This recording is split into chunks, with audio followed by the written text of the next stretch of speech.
नमस्कार, मैं हूं पंडित अरविंद गौड़। स्वागत करता हूं आपका अपने YouTube चैनल ज्योतिष विद अरविंद गौड़ में। हमारी आज की चर्चा का विषय है वक्री ग्रह, रेट्रोग्रेड प्लैनेट्स। इस बात को समझने के लिए छोटे छोटे क्वेश्चंस बनाते हैं, फिर उनके आंसर्स लेते हैं, जिससे बात समझना थोड़ा आसान हो, क्योंकि थोड़ा भ्रामक और थोड़ा अलग विषय है और बहुत सारी डेफिनेशंस अलग अलग बुक्स में अवेलेबल है, तो तय करना मुश्किल हो जाता है कि क्या सही और क्या गलत। तो कोशिश करते हैं कि इस मुद्दे को ठीक से समझें। तो सबसे पहले वक्री शब्द का अर्थ क्या है, पहला सवाल ये। तो संस्कृत में वक्री का अर्थ होता है टेढ़ा चलने वाला, तिरछा चलने वाला, और रेट्रोग्रेड का अर्थ होता है उल्टा चलने वाला। तो वक्री शब्द का भाव जहां लिया जाता है वो ये कि कोई ग्रह अगर टेढ़ा चले, धीमा चले, उल्टा चले तो उसे वक्री ग्रह कहते हैं। दूसरा होता है कि क्या कभी कोई ग्रह वक्री होता है?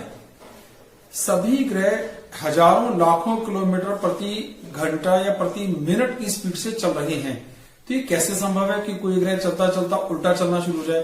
तो कभी भी कोई भी ग्रह वक्री नहीं होता है। एक्चुअली वो अपनी कक्षा में अपनी गति के हिसाब से लगातार घूमता रहता है, एक जैसा, उसमें कभी कोई फर्क नहीं आता है। अब समस्या आती है कि अगर ऐसा होता है तो ग्रह वक्री लगता क्यों है? हमारे इस प्लेनेट में आमतौर पर हम सूर्य को चलायमान बताते हैं और पृथ्वी को स्थिर। समस्या यहां से शुरू होती है। वास्तव में सूर्य स्थिर है और पृथ्वी चल रही है, तो जो गणना हम सूर्य के लिए करते हैं वो वास्तव में पृथ्वी के लिए हो रही होती है। यानी आमतौर पर ज्योतिष पढ़ते हैं तो पृथ्वी को केंद्र मानकर हम लोग कह देते हैं, जबकि वास्तव में सूर्य केंद्र में रहता है। सूर्य और पृथ्वी के बीच में बुध और शुक्र आते हैं।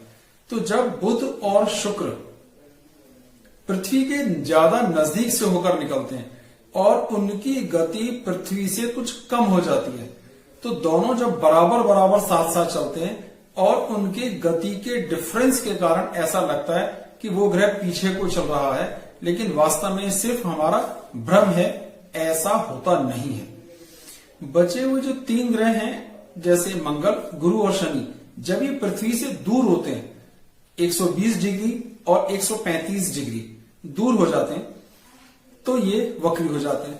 तो जो सूर्य और पृथ्वी के बीच में आते हैं वो पृथ्वी के नजदीक आने पर वक्री होते हैं, और जो दूर हैं वो पृथ्वी से दूर जाने पर वक्री होते हैं। तो ये केवल एक प्रतीति है, केवल एक आभास है, केवल एक दृष्टि भ्रम है, इसके अलावा कुछ भी नहीं। ग्रह वास्तव में कभी वक्री नहीं होता, पर वो वक्री प्रतीत होता है, क्योंकि पृथ्वी की गति और उसकी गति के डिफरेंस के कारण कभी कभी ऐसा होता है। एक बड़ा साधारण एग्जांपल है जो हमेशा से दिया जाता है, वो ये है कि जब दो रेल एक साथ चल रही होती हैं और दोनों की गति अगर बराबर बराबर सी हो, बिल्कुल बराबर, तो ऐसा लगता ही नहीं है कि कोई सी भी रेल चल रही है। इसे स्थिर गति कहते हैं, जबकि वास्तव में दोनों ही ट्रेन शायद 60 किलोमीटर प्रति घंटा की स्पीड से चल रही होती है। ऐसे में अगर हमारी रेल की गति कुछ कम हो जाए और बराबर वाली रेल की गति कुछ अधिक हो जाए तो लगेगा जैसे हम पीछे को जा रहे हैं, वो आगे को जा रहे हैं। ऐसा नहीं होता है, हम भी आगे को जा रहे हैं। कभी कभी हमारी गति अगर 1-2 किलोमीटर प्रति घंटा की बढ़ जाए तो लगेगा कि हम आगे को जा रहे हैं और बराबर वाली रेल पीछे को जा रही है। तो ये सिर्फ दृष्टि भ्रम है, वास्तव में कभी कोई ग्रह वक्री नहीं होता। तो स्थिर ग्रह जब दोनों की गति किसी खास मौके पर बिल्कुल बराबर होती है तो दोनों बराबर बराबर लगते हैं। यानी जब दो धावक भाग रहे हों, दोनों ही साथ साथ भाग रहे हों और एक दूसरे को देखें तो ऐसा प्रतीत हो सकता है कि वो दोनों खड़े हुए हैं, लेकिन वास्तव में दोनों ही चल रहे हैं। अब सवाल आता है कि कौन कौन से ग्रह वक्री हो सकते हैं। अब सूर्य इसलिए वक्री नहीं हो सकते कभी, क्योंकि वो स्थिर ग्रह है। वक्र या बिना वक्र, मार्गी और वक्री उनके लिए जिसमें गति हो, सूर्य में कोई गति नहीं है, इसलिए सूर्य कभी भी वक्री नहीं हो सकते। और कोई भी ग्रह वक्री होता है जब उसकी गति और पृथ्वी की गति में फर्क आता है, डिफरेंस ऑफ स्पीड के कारण। लेकिन चंद्रमा तो पृथ्वी का चक्कर लगाते हैं, इसलिए वो कभी भी पृथ्वी से एक फिक्स दूरी से अधिक ना दूर जाते हैं ना नजदीक आते हैं, अपने ऑर्बिट में घूमते रहते हैं। इसलिए सूर्य और चंद्र कभी वक्री होते ही नहीं और राहु और केतु सदा वक्री ही होते हैं। ये 4 ग्रह तो फ्री हो गए। अब बचे हुए जो हमारे पास 5 ग्रह हैं, जिसमें बुध, शुक्र, मंगल, गुरु और शनि, ये 5 ग्रह ही केवल वक्री हो सकते हैं। तो वक्री का मतलब क्या होता है, वक्री का अर्थ क्या है, स्थिर ग्रह क्या है, कौन से ग्रह वक्री होते हैं, इनकी चर्चा हो गई। अब बात आती है कि इसके बारे में अलग अलग मत क्या है। बहुत सारे मत हैं। जैसे कोई ग्रह अगर वक्री है तो उसका फल घट जाता है, किसी पुस्तक में लिखा है फल बढ़ जाता है। लेकिन मैं कुछ प्रामाणिक पुस्तकों से आपके लिए कुछ लाइनें लेकर आया हूं और आप उन पर ध्यान दीजिए कि वक्री ग्रह अधिक चेष्टा बली होता है। जब किसी ग्रह का बल बढ़ा हुआ माना जाएगा या माना जा रहा है तो वो कमजोर कैसे होगा। एक विचार, वक्री ग्रह के साथ बैठा हुआ ग्रह भी बलवान हो जाता है, यानी वो ग्रह इतना सामर्थ्यशाली होता है कि बराबर उसके साथ उसी घर में जो और कोई ग्रह बैठता है उसको भी बलवान कर देता है। 2 बातें। तीसरा, आयु निर्णय करते वक्त वक्री ग्रह को अधिक अंक दिए जाते हैं, वो अधिक आयु को बढ़ाने वाला समझा जाता है। इन तीनों डेफिनेशन से ये चीज तो समझ में आती है कि वक्री ग्रह का प्रभाव नॉर्मल से अधिक है। अब सवाल ये आता है कि इसका निर्णय कैसे होगा। देखिए, सिर्फ ये जान लेना या कह देना कि गोचर में फला ग्रह वक्री है और उसका फला फला राशियों पर या लग्नों पर ये प्रभाव हो जाएगा, ये बिल्कुल गलत तरीका है। ऐसे वक्री का निर्णय हो ही नहीं सकता। आपकी अपनी जन्म कुंडली में कोई ग्रह कहां और किस हालात में बैठा है, उसकी परिस्थितियां आपकी कुंडली में किस प्रकार की हैं, आपकी कुंडली में वो शुभ फल देने वाला है या अशुभ फल देने वाला है, इस मुद्दे पर तय होता है वक्री होने से लाभ या नुकसान। जैसे अगर कोई ग्रह आपकी कुंडली में बलवान होकर के बैठा है, दशम भाव में बैठा है और आपके लिए लाभप्रद है जन्म कुंडली के हिसाब से, तो वक्री होने पर वो और अधिक लाभ को बढ़ाएगा। अगर वो ग्रह कमजोर हालत में, उसकी परिस्थितियां ठीक नहीं है, कुंडली में वो शुभ फल देने में सक्षम नहीं है, तो अशुभ फल दे रहा है, तो उसके वक्री होने पर उसकी अशुभता बढ़ जाएगी। अब कुछ एग्जांपल ले लेते हैं जिससे ये विषय और क्लियर हो जाए। अभी जो कुंडली आप स्क्रीन पर देख पा रहे हैं वो एक डॉक्टर साहब की कुंडली है, सर्जन है, बहुत नाम इन्होंने अपनी सर्जरी के क्षेत्र में लिया। यानी इनकी कुंडली में वक्री हैं और चौथे घर में बैठे। तुला लगन के लिए शनि अच्छे हैं, योग कारक होते हैं, यहां पर भी शनि का राजयोग बना रहे हैं, ये सारी स्थितियां ठीक हैं। वक्री होने से इनकी शुभता और अधिक बढ़ी और अधिक यशमान पढ़ाई लिखाई के हिसाब से, अपने काम के हिसाब से इन्हें प्राप्त हुआ।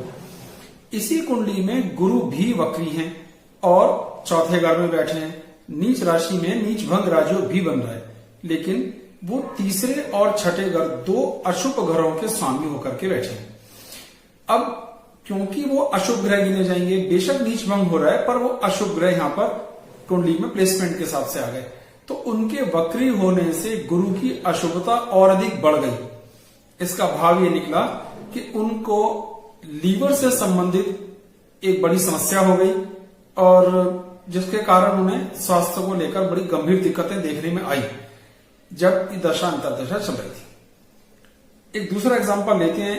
ये एक महिला की कुंडली है जो 60 वर्ष के करीब की है और मीन लगन की कुंडली में गुरु कारक हैं, शुभ हैं, अच्छे हैं और 3 डिग्री के हैं, यानी अपनी पूर्ण उच्च राशि में यहां पर हैं। अब दशम भाव के स्वामी भी हैं और लगन के स्वामी भी हैं। लगन पर पूर्ण दृष्टि डाल रहे हैं, आप देख ही पा रहे होंगे। लेकिन 5वें घर में गुरु कारक होते हैं और कारक को अकेला नहीं होना चाहिए, इस कारण गुरु यहां अशुभ स्थिति बनाते हैं। इन्हें जीवन में कोई स्तर प्राप्त नहीं हुआ, न पढ़ाई का, न लिखाई का, न किसी तरह की नौकरी, न जीवन स्तर, बिल्कुल साधारण। और कमाल की बात यह है कि इन्हें कभी कोई संतान पैदा नहीं हुई।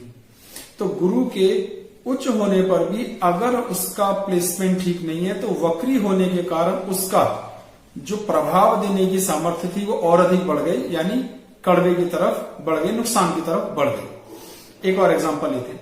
ये 80 वर्ष के रिटायर्ड इंजीनियर साहब की कुंडली है और बहुत उच्च पद से इंजीनियरिंग के क्षेत्र में रिटायर हुए। 3 ग्रह इनके वक्री हैं, शनि और मंगल। अगर हम ध्यान से देखेंगे तो शनि और मंगल दोनों ही 11वें घर में है। मंगल कर्क लगन के अंदर योग कारक ग्रह समझे जाते हैं, तो उसका वक्री होने से अत्यधिक ज्ञानी, बहुत ही पढ़े लिखे, अपने पिता के मुकाबले देखें तो क्योंकि पिता किसान थे इनके, तो मंगल का वक्री होना इनके लिए इस योग को और अधिक इंप्रूव करके गया, क्योंकि 11th हाउस में बैठे हुए ग्रह अच्छे फल देते हैं। शनि, जबकि कर्क लगन में शनि योग कारक नहीं होते, पर 11th घर में बैठने के कारण शनि का वक्री होने से इन्हें समय के साथ पत्नी का सुख, स्वास्थ्य का सुख और बहुत बड़ा धन संपदा इकट्ठा करने का अवसर प्राप्त हुआ, जो समय के साथ साथ ही बहुत सा कैश कलेक्शन जोड़ सके, क्योंकि अष्टम भाव पर शनि की पूर्ण दृष्टि है। तो उम्र का, आयु का, धन संग्रह का इन्हें पूर्ण योग बना। तो इन दोनों ग्रहों के वक्री होने से इन्हें लाभ हुआ, कोई नुकसान नहीं हुआ। अब गुरु यहाँ पे ठीक है, भाग्य के स्वामी है, लेकिन भाग्य से 6ठे घर में बैठे और षष्ठेश भी हैं। बेशक बुरे नहीं है, लेकिन दूसरे घर में वो कारक होते हैं और कारक को अकेला नहीं होना चाहिए। पूरा जीवन छाती की बीमारियों से संबंधित, बलगम से संबंधित बीमारियों से ग्रसित रहने का योग इन पे बना। तो गुरु क्योंकि यहाँ पर प्लेसमेंट के हिसाब से सही नहीं थे और वक्री होने से उनका ये अवगुण और अधिक बड़ा हो गया। एक और कुंडली ले लेते हैं, ये मिथुन लगन की कुंडली है और इसमें भी गुरु 5वें घर में अकेले बैठे हैं। गुरु की स्थिति अच्छी मालूम देती है, लगन पर दृष्टि है, 2 केंद्रों के स्वामी हैं, लेकिन जीवन में अपने दम पर इन्होंने कोई महारत हासिल नहीं करी। विद्या के क्षेत्र में कोई बड़ी उपलब्धि नहीं, जीवन स्तर के क्षेत्र में कोई बड़ी उपलब्धि नहीं, कभी कोई संतान नहीं हुई। ये 50 वर्ष के युवक की कुंडली है। एक और कुंडली ले लेते हैं। इनकी कुंडली कर्क लगन की है और शनि 10वें भाव में है। शनि बेशक कर्क लगन के लिए कारक नहीं होते, शुभ ग्रह नहीं रहते, पर 10वें भाव में वो कारक ग्रह होते और 10वें भाव में अकेले नहीं है। तो हुआ ये कि बेशक नीच में दिखते हैं सारी बात, लेकिन उसके बाद भी वक्री होने के कारण अत्यधिक लाभ हुआ। जीवन में बहुत ऊंचा स्तर हासिल करा, इन्होंने आईएएस का एग्जाम क्लियर करा और एक ऊंचे पदाधिकारी इनकम टैक्स डिपार्टमेंट में रहे, फिर बड़े राजनेता भी बने। तो इससे ही तय होता है, ये बात मुझे उम्मीद है आपको क्लियर हो गई होगी कि सिर्फ वक्री शब्द का कोई महत्व नहीं, जब तक कुंडली में ग्रह की प्लेसमेंट के हिसाब से स्टार क्या कह रहा है, लाभ देने वाला है या नुकसान देने वाला है। लाभ देने वाला है तो लाभ बढ़ जाएगा, नुकसान देने वाला है तो नुकसान बढ़ जाएगा। हमारा कार्यक्रम कैसा लगा, इसके संबंध में अगर आप अपना कोई विचार प्रकट करना चाहें करें, कोई सवाल पूछना चाहते हैं जरूर पूछिए, जितना हमारी सामर्थ्य है उसका उत्तर देने का प्रयास किया जाएगा। अपनी कुंडली दिखाने के लिए अगर आप संपर्क करना चाहें तो मेरा व्हाट्सएप नंबर है 9582113929। हमारे चैनल को सब्सक्राइब कीजिए, वीडियो को लाइक कीजिए और आगे शेयर भी कीजिए। बहुत बहुत धन्यवाद। नमस्कार।